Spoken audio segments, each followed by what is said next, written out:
নমস্কার বন্ধুরা, আবারও তোমাদের সামনে একটি নতুন আপডেট নিয়ে চলে আসলাম। যে আপডেটটি হলো অন্নপূর্ণা যোজনা নিয়ে। তোমরা সকলেই জানো 17ই আগস্টে যখন অন্নপূর্ণা টাকা দেওয়ার কথা হয়েছিল, তখন প্রত্যেক মহিলার মনে এক আনন্দ ফুটে এসেছিল। সেই আনন্দ কিন্তু কিছু দিনের মধ্যেই তাদের যখন টাকা ঢোকা শুরু হয়নি, কিংবা 20 আগস্টের পর প্রত্যেকেরই ব্যাংক অ্যাকাউন্টে কিন্তু টাকা ঢোকার কথা ছিল, সেই দিক থেকে কিছু কিছু মহিলার টাকা ঢুকেছে, আবার অনেকেরই টাকা ঢুকেনি। টাকা না ঢোকার কারণে অনেক মহিলা কিন্তু বিক্ষোভ কিংবা আন্দোলন জানান। নোটিফিকেশনে স্পষ্ট আলোচনা করেছে, কোথায় কি আন্দোলন কিংবা বিক্ষোভ হয়েছে সেটাই কিন্তু নোটিফিকেশনে তুলে ধরেছে। আর কবে থেকে তোমাদের যাদের যাদের টাকা ঢুকেনি সেটাও কিন্তু বিস্তারিত আলোচনা করেছে। তো কাজেই বন্ধুরা, ভিডিওটি কমপ্লিট ওয়াচ করো। এই নোটিফিকেশনের মাধ্যমে তোমরা অনেক কিছু জানতে পারবে। তো চলো ভিডিওটি শুরু করা যাক। তো বন্ধুরা, তোমরা অন স্ক্রিন দেখতে পাচ্ছ অফিসিয়াল নোটিফিকেশনে কি উল্লেখ করা হয়েছে। অন্নপূর্ণা যোজনার আগস্ট মাসের টাকা 17 আগস্ট থেকে দেওয়া শুরু হয়েছিল। সরকারের তরফে জানানো হয়েছিল 17 থেকে 20 আগস্টের মধ্যে মোট 1,45,00,000 উপভোক্তার ব্যাংক অ্যাকাউন্টে টাকা পৌঁছে দেওয়া হবে। কিন্তু 20 আগস্ট পেরিয়ে গেলেও বহু উপভোক্তার অ্যাকাউন্টে টাকা না আসার ক্ষোভ ছড়িয়েছে রাজ্য জুড়ে। টাকা না পাওয়ার অভিযোগে বৃহস্পতিবার বিভিন্ন জেলায় বিক্ষোভ দেখান মহিলারা। আরও বলেছে, কোথাও বিডিও অফিস ঘেরাও করা হয়েছে, কোথাও আবার রাস্তা অবরোধ করে প্রতিবাদ দেখানো হয়েছে। অভিযোগ, সরকারের পক্ষ থেকে নির্দিষ্ট সময়ের মধ্যে টাকা দেওয়ার কথা জানানো হলেও অনেক উপভোক্তা এখনও তাদের অ্যাকাউন্টে অন্নপূর্ণা যোজনার টাকা পায়নি। কোচবিহারেও এই বিষয়কে কেন্দ্র করে বিক্ষোভের ঘটনা সামনে এসেছে। অভিযোগ, নারী ও শিশু কল্যাণ দপ্তরের প্রতিমন্ত্রী মালতী রাভা রায়ের বাড়ির সামনেও বৃহস্পতিবার একদল মহিলা বিক্ষোভ দেখান। তাদের প্রশ্ন, আবেদন করার পরেও কেন তাদের অ্যাকাউন্টে টাকা ঢোকেনি।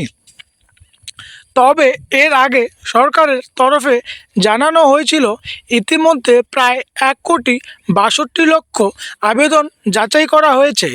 যাচাইয়ের পর প্রায় 17 লক্ষ আবেদন আপাতত বাতিল বা অযোগ্য হিসেবে চিহ্নিত হয়েছে।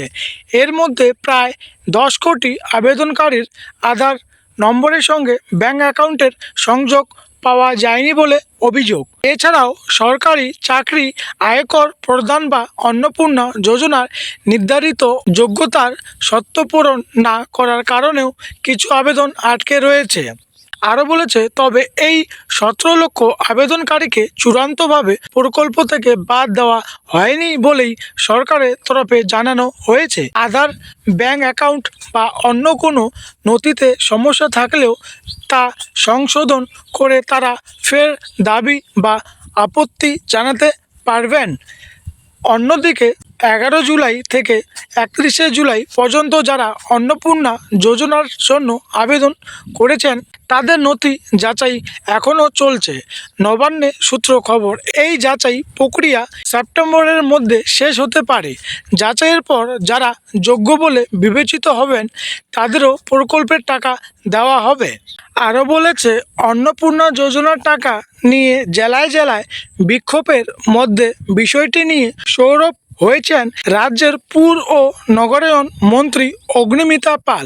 শুক্রবার পশ্চিম মেদিনীপুর জেলা শাসকের দপ্তরে বৈঠকের মাঝেই তাকে মহিলাদের বিক্ষোভের মুখে পড়তে হয়। মন্ত্রীর দাবি, সরকারি স্তরে বিভিন্ন জায়গায় তৃণমূল কংগ্রেসের লোকজন থাকার কারণে অন্নপূর্ণা যোজনার টাকা পেতে সমস্যা তৈরি হচ্ছে।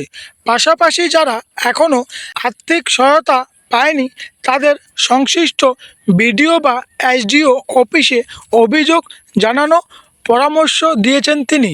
তো বন্ধুরা, তোমরা দেখলে যাদের যাদের টাকা এখনও অবধি ঢোকেনি তাদের কিন্তু বিডিও অফিস কিংবা এসডিও অফিসে আবেদন করার অনুমতি কিংবা পরামর্শ দিয়েছেন আমাদের অগ্নিমিতা পাল। তো বন্ধুরা, তোমাদের টাকা কাদের কাদের এখনও অবধি ঢোকেনি কিংবা কাদের কাদের ঢুকেছে কমেন্ট বক্সে একবার কমেন্ট করে জানিও। আর এই বিষয়ে যদি আরও কোনো আপডেট এসে থাকে তাহলে কিন্তু তোমাদের এই চ্যানেলে ভিডিওর মাধ্যমে আমি আপডেট দিয়ে দেবো।